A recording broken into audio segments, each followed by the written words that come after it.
Hello and welcome to SoftPeak. In today's edition, we will talk about Microsoft Power Platform, and we will also talk about the other concepts like citizen development and why this is kind of important, and also how we can set up a kind of a maker community for our citizen developers out there in the organization, for them to be able to feel supported inside Microsoft Power Platform and other toolings as well, for them to be able to create their own kind of applications, integrations, solutions of various sorts. Before we kind of deep dive into the Power Platform, I think it's good to have a little bit of better understanding around the concept around citizen development, what it is and what it includes. So I have here in ALM Bach a knowledge article around citizen development and a short little video here that we can of course play, and we can have an understanding on what citizen development is all about. It's a kind of a dialogue describing what citizen development is. I think this is a really good kind of tool to be able to describe how citizen development work, but it's kind of an important concept for citizen development in any organization, because there is too few professional developers, those green heads here, meaning that you can't really task them with any kind of software development related task. So what you need to do is that you need to maybe transform some of the blue heads here, like the standard business users, power users, end users, for them to be able to leverage the power of low code, no code kind of solutions, to be able to build automations, applications, websites, tons of things like that. Even databases, to organize the data in a far better way, to trust them to do that. For this to work, I think it's good also to have a proper governance around this. So for this, all of these benefits that we can see from the citizen development movement, the organization can be more adaptable to changes, and be more resilient to stuff that they don't really want to happen. So they can also have the time to market faster, they can come up with solutions faster, and we can also combat the shortage of developers. So we can empower and also save lots of money when it comes to all of this. So there's tons of knowledge articles in here, and this diagram here with the Power Platform, I think this is an interesting one as well. So it can describe what Microsoft Power Platform is, and there's tons of resources around the Power Platform. So the basic understanding is that the Power Platform is like a platform with a bunch of power tools in it, low code, no code kind of tools that can be targeted to almost anyone in the organization, even professional developers or someone who has never developed anything before should be able to leverage the power of the tools to be able to create solutions faster. So inside here we can see an image of what the Power Platform is. So it's a low-code platform that spans Microsoft 365, Azure, and Dynamics 365, as well as standalone applications.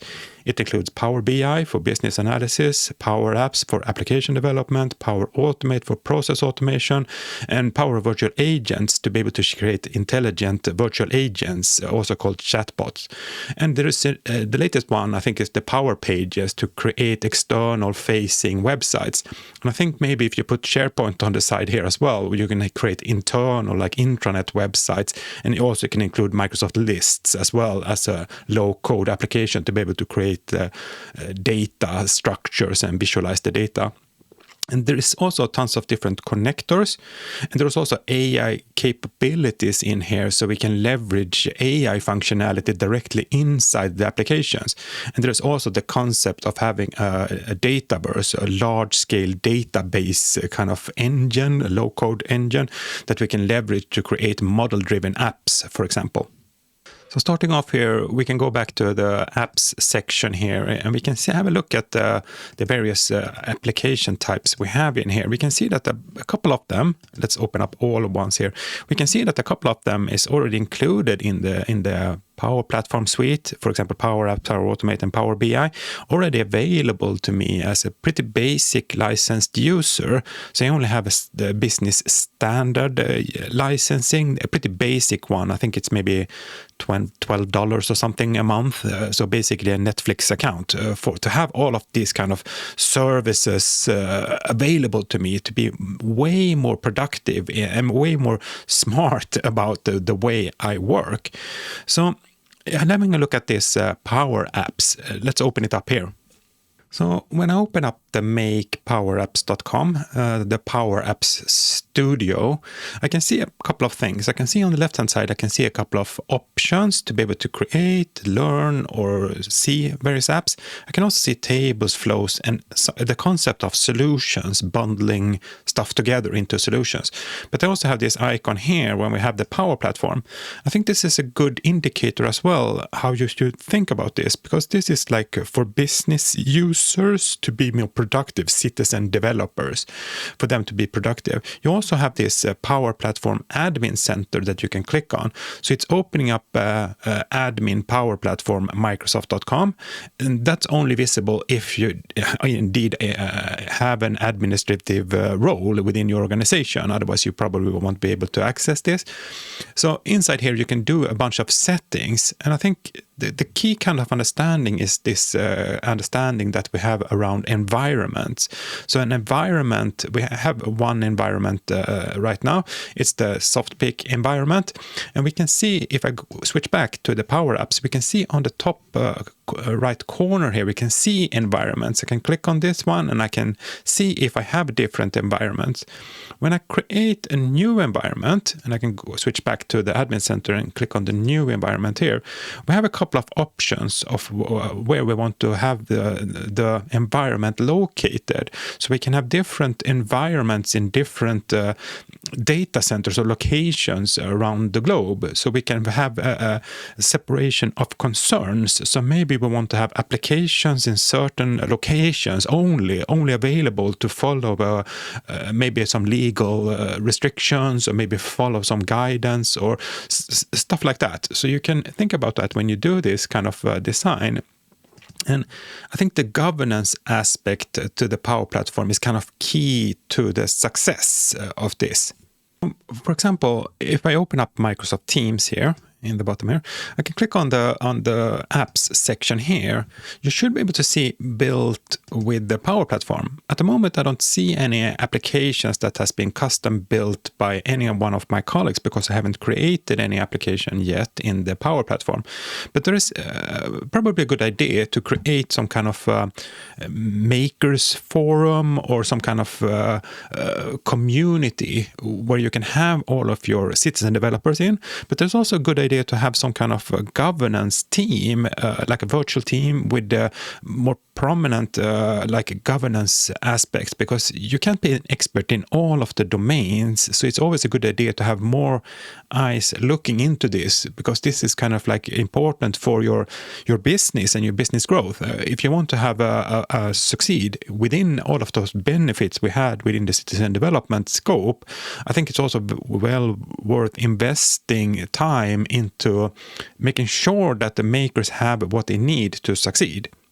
Also, a great way to do that is if I open up the web browser again, and if I go to this site, Adoption Microsoft, and then into the Power Platform, there's tons of resources in here that you can actually drive the adoption of this. So there's a couple of best practices, there is a maturity model that we can leverage, and how we can kind of train up our users in the organization, and how we can make them more mature and digital dexterous inside the Power Platform to be able to do certain things within the Power Platform.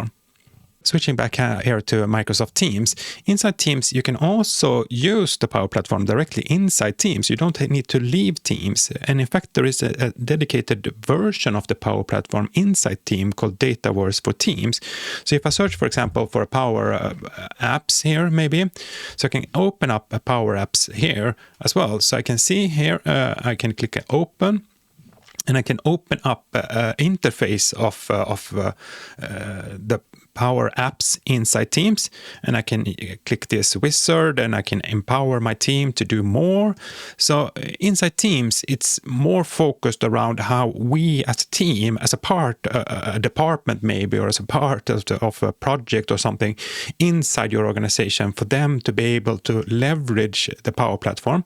And inside here, there's a bunch of different pre-built applications that you can install with just one click. So you can basically install them and you can try them out and you can create tons of different applications.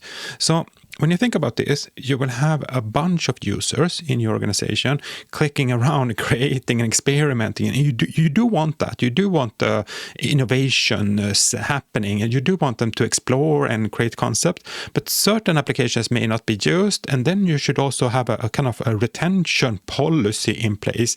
And there's other toolings for this as well with inside the governance and adoption part. It's called the Community Center of Excellence components. So there is a center of excellence inside here. So we can opt the center of excellence. So inside this little document, there's something called the Microsoft Power Platform Center of Excellence. So we can jump through here just a brief to have an understanding and how we can secure, monitor and nurture it, and how we can make sure that our users have what they actually need. And we can take full ownership of data loss prevention policies to make sure that we have the business data within the business and it's not leaving the business. And we can also govern and monitor for various trends and solutions. And there's ways to install this kind of tooling and to grow the users from maybe a level 100 up to maybe 300-400 types of users within the organizations. But it's not going to happen by itself. So we need to have some kind of governance team or some kind of team or persons working with this and supporting the organization to succeed in this way. So jumping in here into the Power Apps section, I can click this Create Your First App, and it opens up a website here from learnmicrosoft.com where we can see Create Your First App just by starting to explore and to create my first table and how to publish my app. So this is all good. I can follow the instructions. I can click on Start Now and I can start finding the Power Apps and I can do various things.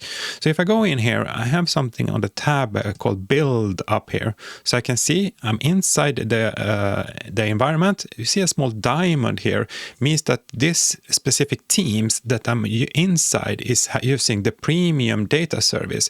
And for me to create applications inside here, I need to have a premium licensing if I see this diamond.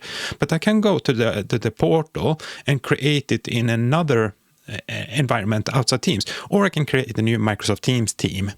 So if you do see this kind of diamond, this premium services, it's because either the environment that we're in or the connectors that we use requires us to have a premium licensing. And then you should, of course, contact, if your business case is solid, then maybe you should contact your IT administrator and to be able to get the premium licensing. Because the intent for this is that if you have a valid business case and you do want to use the premium services, you should of course be able to do it.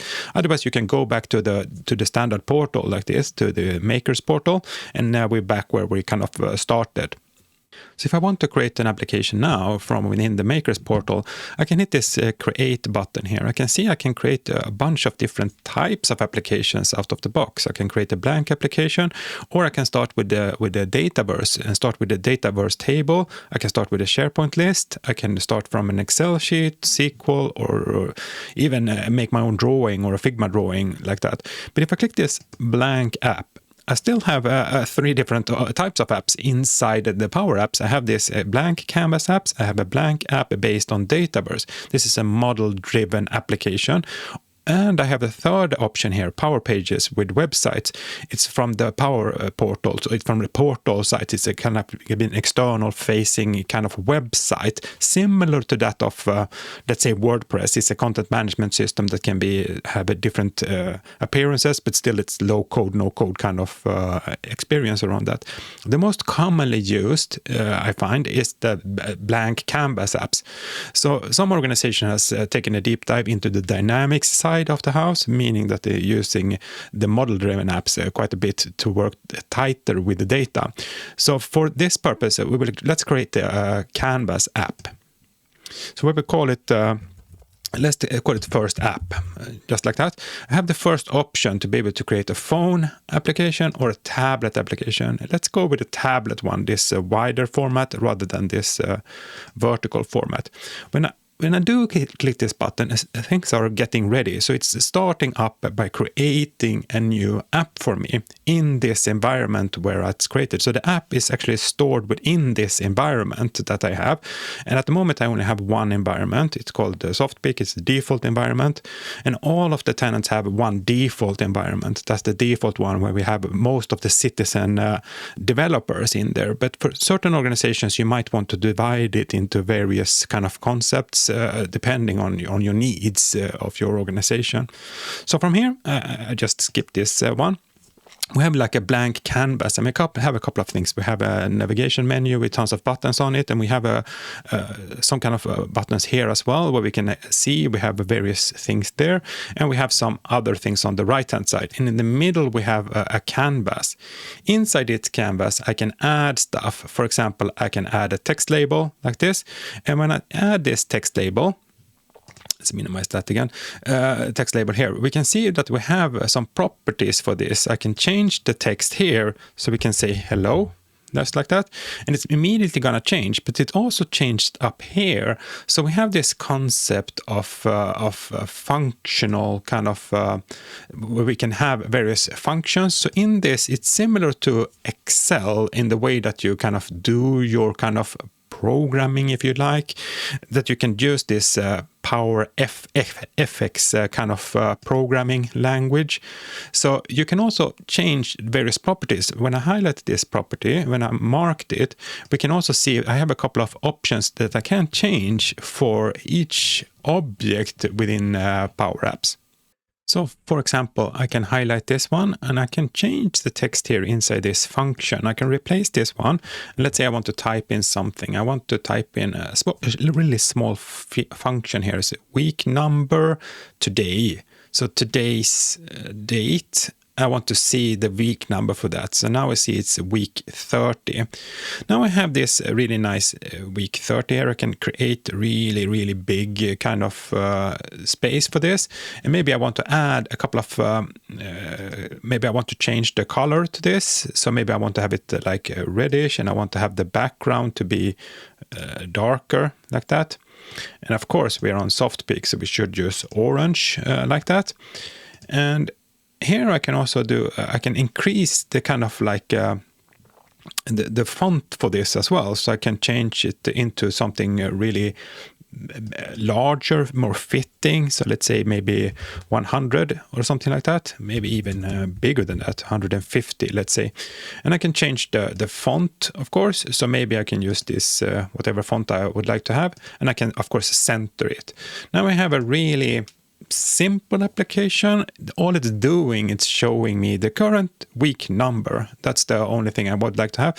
So maybe I want to explain that the number that I see on is a week. So maybe I will just add a bracket here and maybe like this, and I have some space there as well, and put the @ symbol like that. We can see it's week 30. So that's all good and fine. Now I can test my application by pressing the play, and I can see that it works perfectly. I can see how it looks if I'm on a phone. So maybe I will just take a phone here, and I can see, it looks good on that phone. That's perfect. Maybe I test it on another phone here. Maybe I take the Samsung phone. Yeah, it's looking really good. For various different types of resolution, I can make sure that my app is behaving good in any solution. Once I've finished doing that, when I have finished my application, I can hit this publish button here. So I can publish it like that. So now I already created my first application in Power Apps. By doing so, I already created a value for my organization, but now I want to share it with more users. So before I maybe share, maybe I want to tidy up the name and maybe an icon, and maybe do it a bit more fancy or something, maybe pick something more fitting to this. So I don't know, maybe we take the more dots or something similar here. timer. It's good. So we can tidy it up, and maybe we can call it, instead of having a first app, we call it week. Just week. Sounds good. We have it just like a week, and we have a small calendar. And of course, we shouldn't have it in this color. We should have it in our orange color, and the background should, of course, be black then, or the reverse rather. So this one should be black, and this one should be orange, like that. So now we can have a really, really good application like that, and we even just make sure that we have all of the settings that we want to, so we can, and this changes all of the time. So this is a cloud service, so it's always good to kind of revisit older applications to have a look at them and see how they look. So we do a new save and a new publish like this. So we publish this version, and then we can share it. And when we do share like this, we can share it with different users. There is a user type called everyone inside SoftPeak.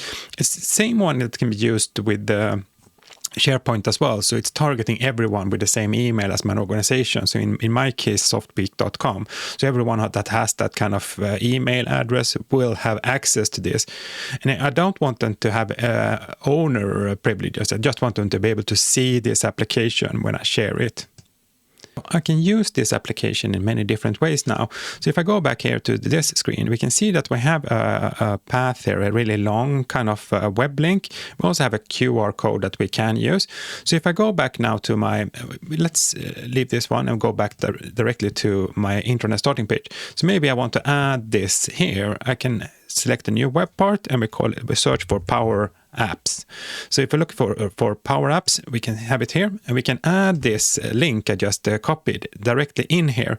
So I can see that now we have my app. So if the date change and the week change, it will of course reflect. So this is a really good way of having more interactive kind of experience for your users. You can create really fancy graphics like this. And also, this is very useful for anyone who has been around for quite some time. Back in the day, we typically used image maps to be able to have clickable sections of an image where certain pieces of the image ended up in different websites. And Power Apps is a really good way to do that as well. So it's not only working with data, it's also working with graphics and SVGs. Another really cool thing that you can do is that you can add this small little Power App into the search experience. So it says here search in SharePoint. So what I want to do now is I want to be able to search for a week, just like that. And I want to have it to find my app when they search immediately in here.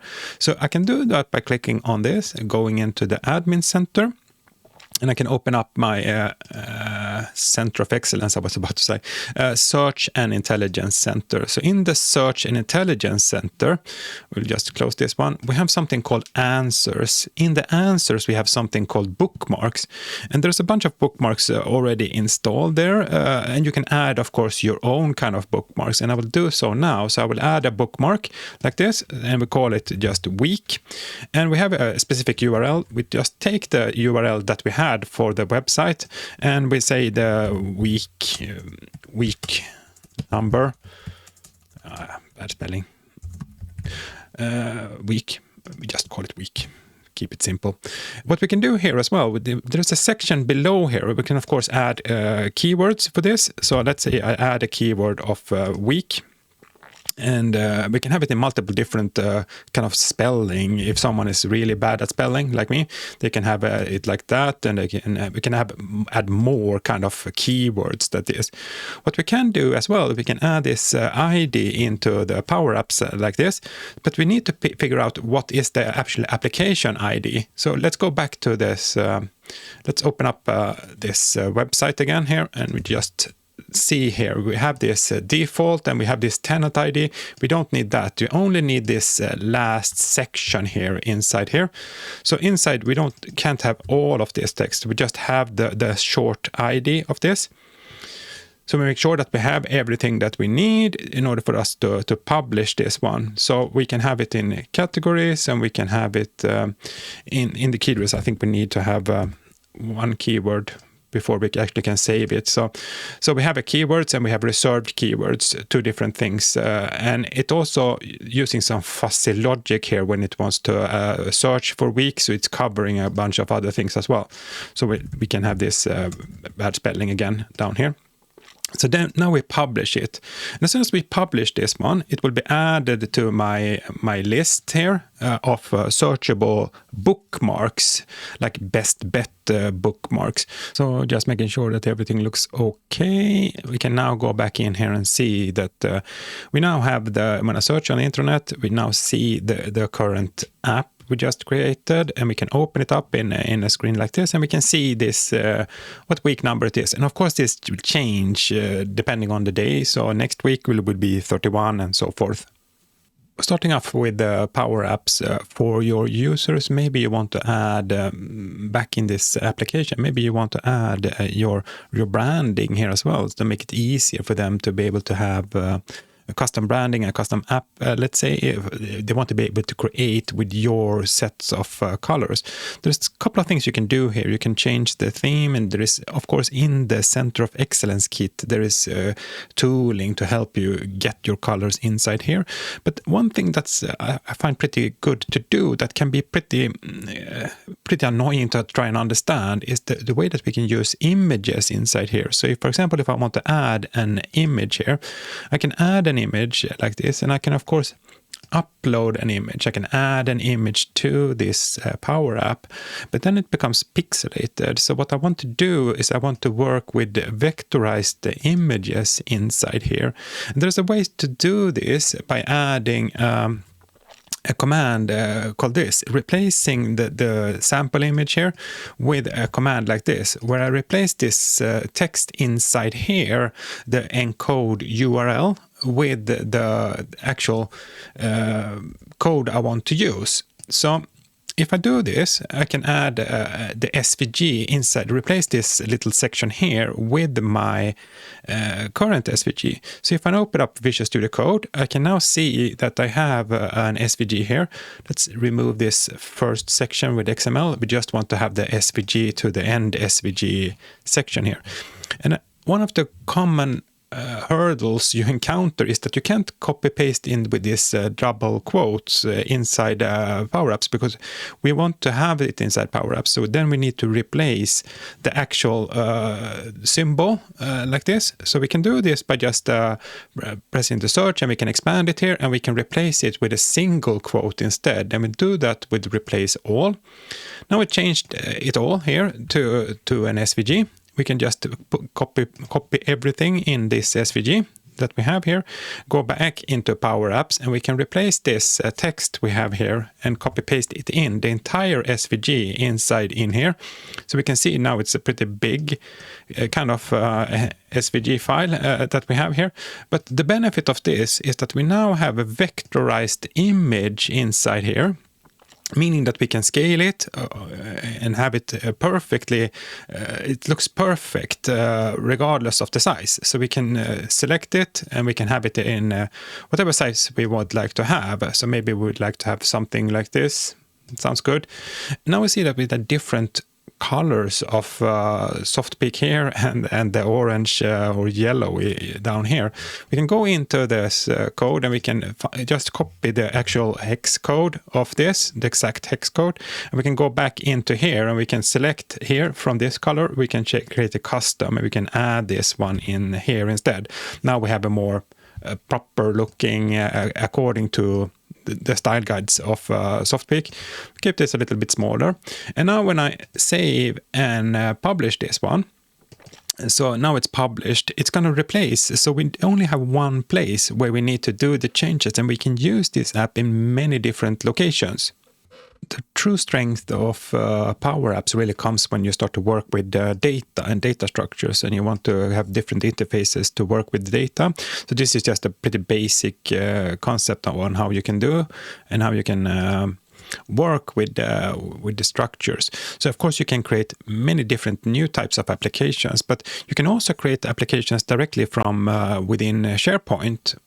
So switching over here to my landing page of the intranet, what I can do here is that I can work with the lists. So I can use Microsoft Lists to create a list.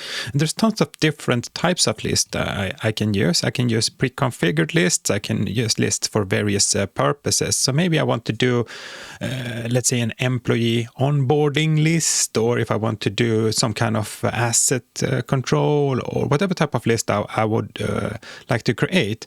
I can do it here directly from any SharePoint site. You can use this kind of templates. And there's also a possibility to add custom templates that I can upload for my organization that's specific for my organization.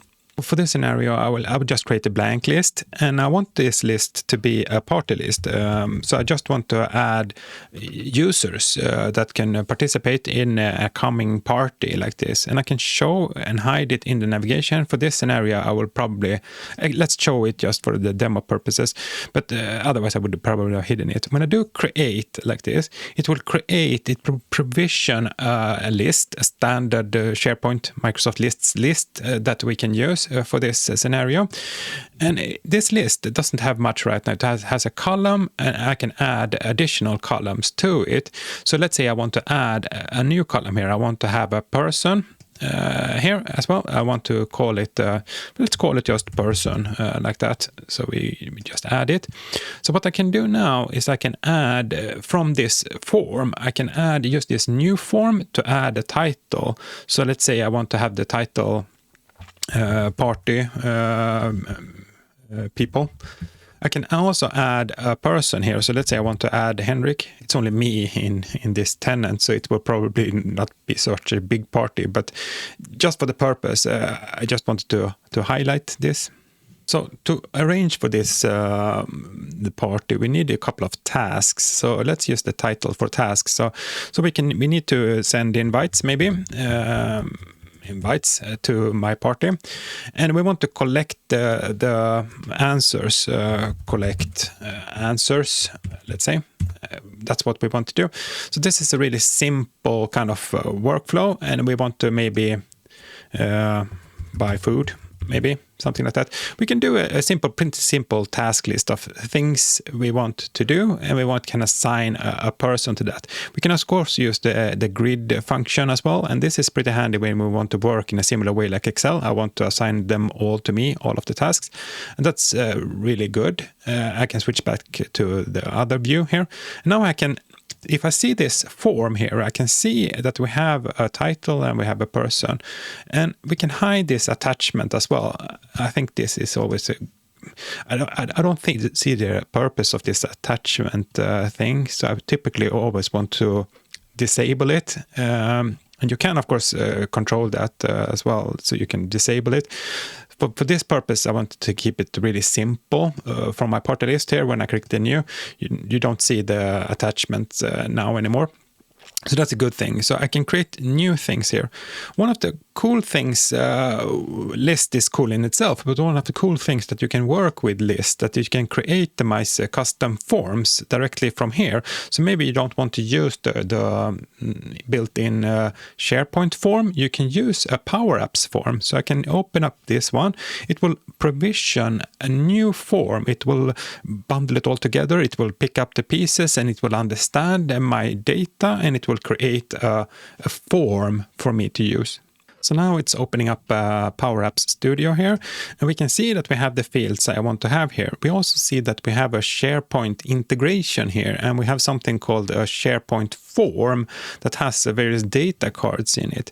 So it's connecting Power Apps to SharePoint. So from in here, I can just press play, and I can have I can change the users, and I can change the title, and I can work with the data in this way instead. So of course I can maybe change the theme for this. Maybe I want to have it I don't know, maybe have it brown for this scenario, just to prove the point. And I can press save, and then I can click close here, and then I can say that I'm happy with this, and we can go back to SharePoint, and we will publish to SharePoint. So it's publishing the Power Apps back to SharePoint now. So when I click this new button here, we should be able to see, if I refresh here, we should be able to see the new form. instead of the old one. So now it's loading the first time, so it will show the Power Apps form instead of having the default out-of-the-box SharePoint form. So if you're familiar with the old way of doing the info path thing, this is a similar setting here that we can have within lists. So we can use and have it pretty cool feature that we can add Power Apps. And of course, we can change it back to the default one in case we want to, and we can delete and see the versions, and we can manage it from inside here as well.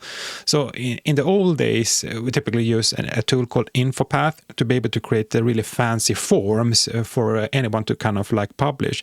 But today there is also a new application in Microsoft 365 called Forms. So let's open it up here. We go back to the default form here, and then we can open up here on the left-hand side. We can see Explore More Apps. Again, we see the forms here, Customize Service, Quizzes, and Real-Time Results. If we open up this one, we have the possibility to create a new form. So we can use this form, and we can also create a new quiz. If I want to have like after work or something, I can have a really nice way of creating a quiz, and we can have the answers published, and they can use their mobile phones to be able to answer.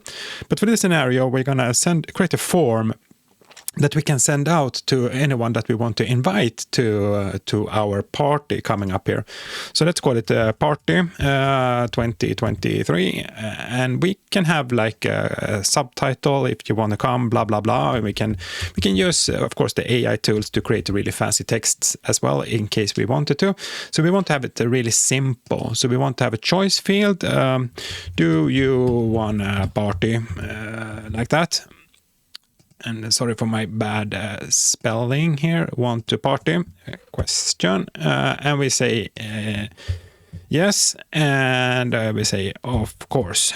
We say no, like that. So we keep it really, really simple now.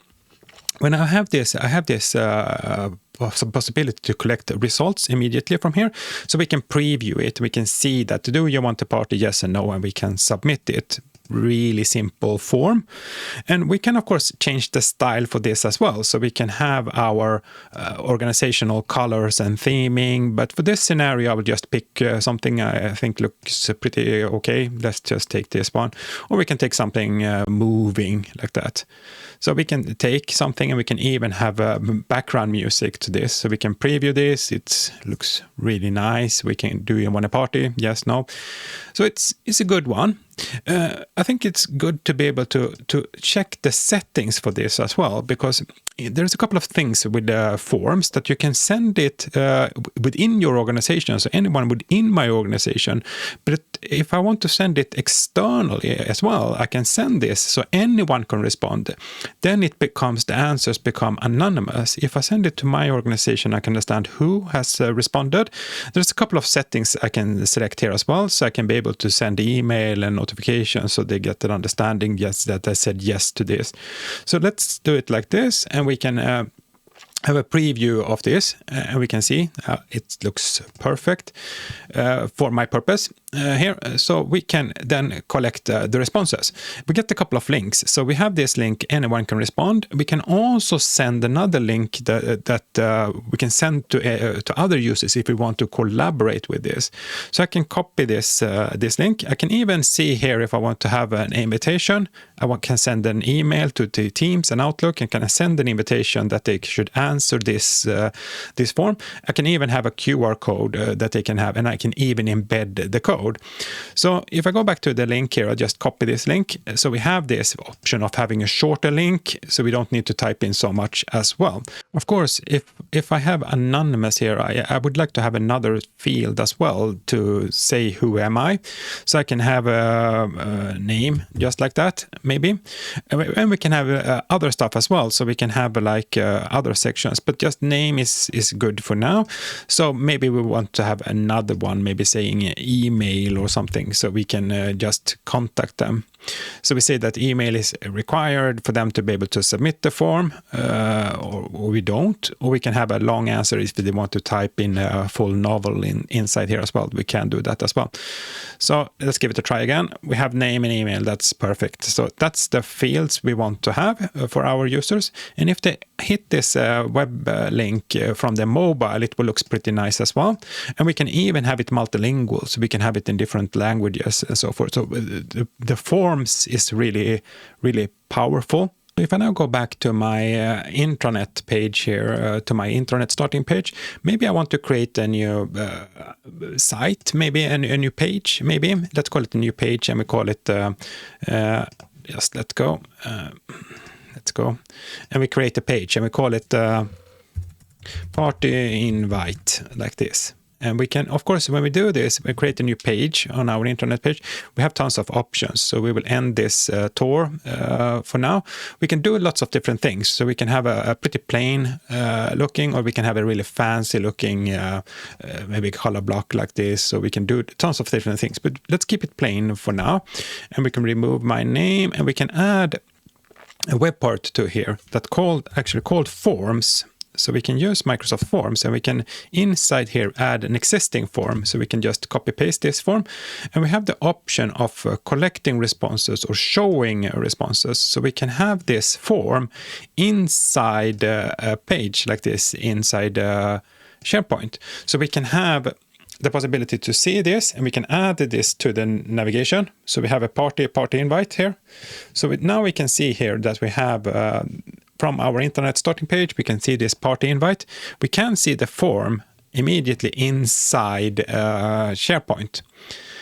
So if I now answer this submit, let's say I don't want to go per party, and I'm called Bill Gates, for example, and I don't want to type in my email, and I just it says thank you. I can then submit another one, and I'll say I want to go to the party, and my name is Steve Jobs, and I'm the CEO at I don't know, Apple or something like that in Sweden. It's a fake domain, of course, and I want to come to the party. I can now submit many different responses, and I can of course send this and I can post it on WordPress sites, and I can post it wherever I want to post it.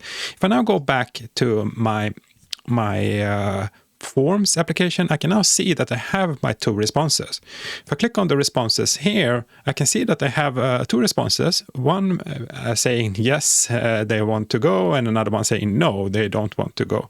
So I can see the responses, and I can open it up in Excel. So I can click this one, it will open up a file here, and I can open it up in Excel, and I can see the data inside Excel here as well. I think this is a good example to show how we can use Power Automate. If I want to have this response end up in another list, maybe here in my SharePoint site, maybe I want to have another list that I will have side by side by this party list here. So I have this party list where I want to have things to do, and I can hook this up to Power Apps, and I can do various things with this as well. But if I want to create a new list and I want to have this call it party invites, we can create a new blank one. So party invites, and I can show this in the list as well. So it will be lots of different parties here. We have a title, and of course the title can be the name of the person, and we can have the answer. We can take it as a text or a choice field, but we can just take it as a text. We called it yes or no, like that. We take it as text. Of course, we can take it as a Boolean, a yes or no as well. And we can have the email also as text. So we can have it like that, email like that. So we can have it and press save.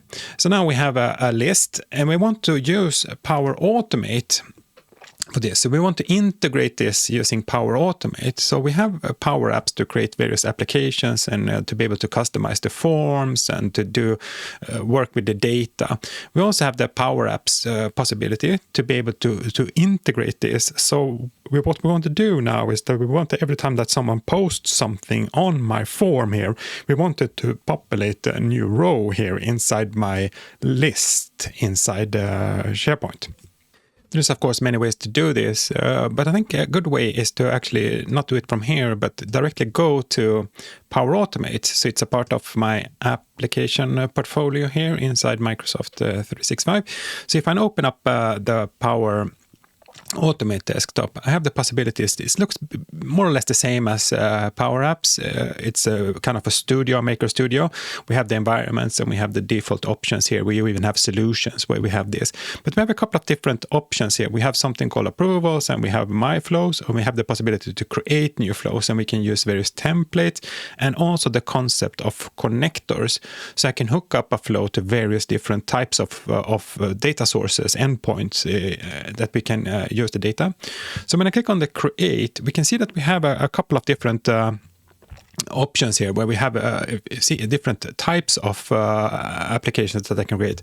I can create an automated cloud flow, an instant cloud flow, a scheduled cloud flow, or I can describe it and it can use AI to kind of figure out what I want to do. And we have desktop flows, RPA flows, and we have the process mining. So it's pretty powerful tooling, this one. So what we want to do now here, we don't want to create a blank flow. So we can leverage one of the templates here, and what we want to do is we want to search for forms, so we can figure out there's a bunch of different applications connecting to forms, like pre-configured templates. So for example, I can get notified when someone responds, a student maybe responds to a quiz, and so many more things here. But I think the one I want to pick for now is this record form responses in SharePoint. So what we want to do, as soon as someone responds to the form I just created, I want to publish it into SharePoint. So this one, I just choose this template. I get to sign in to forms and I get to sign into SharePoint. So I can just click here and it will figure out how this all fits together. Now I have like a starting point, a boilerplate. Now I want to have a form. I can go back to my forms here and I can see the forms here, and I can take this preview. Maybe I can take this entire URL and hopefully it will figure this one out.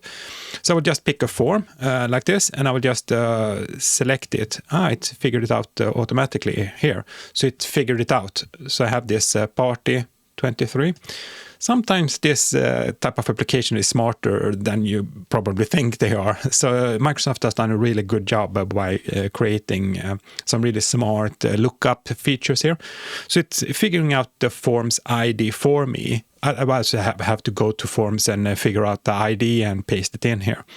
So what I want to do now is that as soon as someone responds to this form, I want to be able to send that actual response to my SharePoint list. So inside my SharePoint list here, I have it on the starting page, which is this one, SoftPeak here, and I have my list where I want to put it, and the list is called party invites. I have two lists now in my SharePoint site, but I want to put this into the party invites. When I do it like this, it changes the amount of fields. So it figures out, you have these fields inside your SharePoint site. And when I click this one, they have this concept of dynamic content here. I can figure out from the list response details, I can add a couple of things. So maybe I want to have the name here. In the title column, I want to have the name. If I want to have the yes, no, I can have the response field here. Do you want to go to a party, etc. And the email, of course, should be email. So now if I press save, it's storing this in the cloud. So now it's kind of listening to the form, and if something happens to the form, it will then start to process, and it should add the response of the form to my SharePoint list. We, of course, can test this now. We can go back to my forms here, and we can see, if I go back to the forms here, I can have this collect response. I can copy this link. So now I have this link in the memory, and I can open up a different browser. Let's open up this browser, and I can copy paste in this this link here, and let's say I want to go here. Now I'm not connected to Microsoft 365. I'm inside different browser, different experience, and I want to say yes, I want to go to the party, and my name is Henrik, and I'm here, Henrik at SoftPeak.com. Because it's not connected to my Microsoft 365. So anyone can respond. So I can send it anywhere I want to. And if I click this submit, I will say thank you for your submission. So now if I switch back to my Power Automate desktop, I can see here now, a couple of seconds ago, it was a flow that ran on this. It was a submission. I can see this kind of cryptic information here, JSON formatted information. I can see this, and it figures out, there's a new form. Then it gets the details of the form, and it says, it's a yes, and it's a Henrik, it's at SoftPeak. And then it takes that information and sends it to SharePoint. And inside SharePoint, it's converting it into a more SharePoint feeling. So if I go now into my list here, I can see Henrik has answered yes to be a part of the party.